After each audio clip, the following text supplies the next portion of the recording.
日本在派出舰艇想要强闯钓鱼岛被我国海警驱离而失败之后，日本在钓鱼岛周边的石垣岛部署了导弹部队，将钓鱼岛纳入了这支导弹部队的打击范围之内。来看详细情况如何。各位老铁大家好，欢迎收看本期迷彩虎，我是虎哥。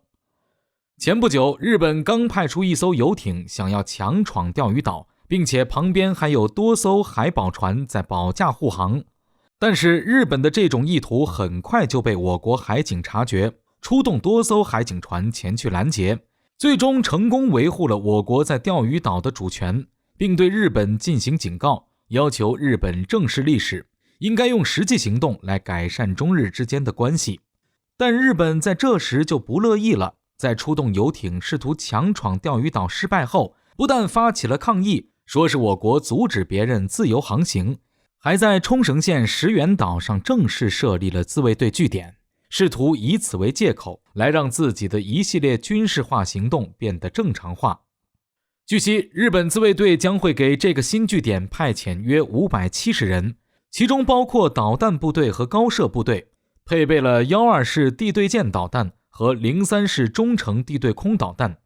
虽说从火力和人员配备上来说并不算很强大，但是对于一个岛礁来说，这已经能够造成巨大的威胁了。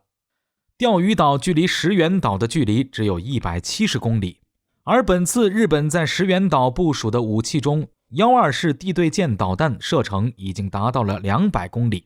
也就是说，从今以后，日本自卫队的火力射程已经能够覆盖到钓鱼岛了。如果说日后日本再次派出舰艇想要强闯钓鱼岛，遭到我军拦截，双方起冲突的话，那么我军将直接处于日本的岸基反舰导弹火力打击范围内，这显然具有相当程度的威胁。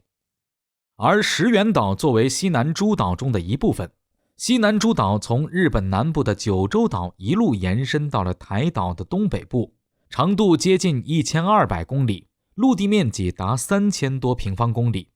虽然此地面积大，但受制于地理位置的影响，日本此前除了在冲绳本岛之外，并没有设立任何的陆上自卫队基地。但是这一切在和中国的关系恶化之后就发生了改变。日本政府开始以西南诸岛为中心，增加了大量的对华军事部署，先后在奄美大岛、宫古岛、石垣岛部署40处导弹部队，让这些部队能够随时提供火力支援。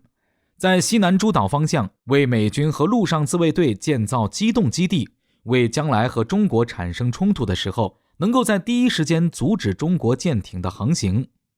同时，经过军事改造后的西南诸岛将可以成为美军火箭炮的发射阵地，并为美军提供弹药、燃料等后勤补给，阻止我国海军在未来产生冲突时可能发起的海上封锁行动。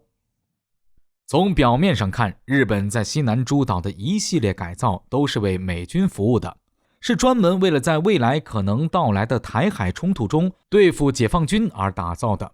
但实际上仔细看来，这其中还有不少日本自己的小心思在，接着帮美军针对台岛搞事情的同时，又能够针对钓鱼岛进行一系列部署。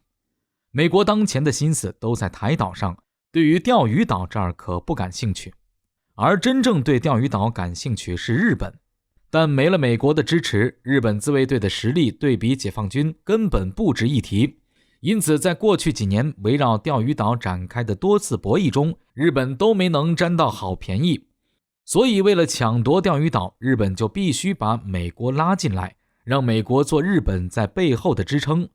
但是美国只对台岛感兴趣，对钓鱼岛不感兴趣，那该怎么办呢？日本就想到了将整个西南诸岛打造成一个军事基地，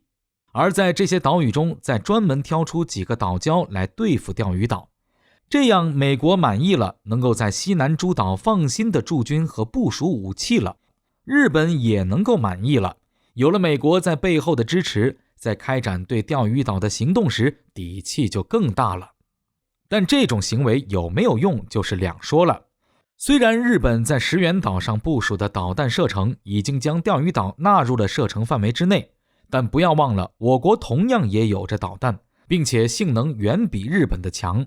完全能在石垣岛上导弹还没发射的时候就摧毁这里。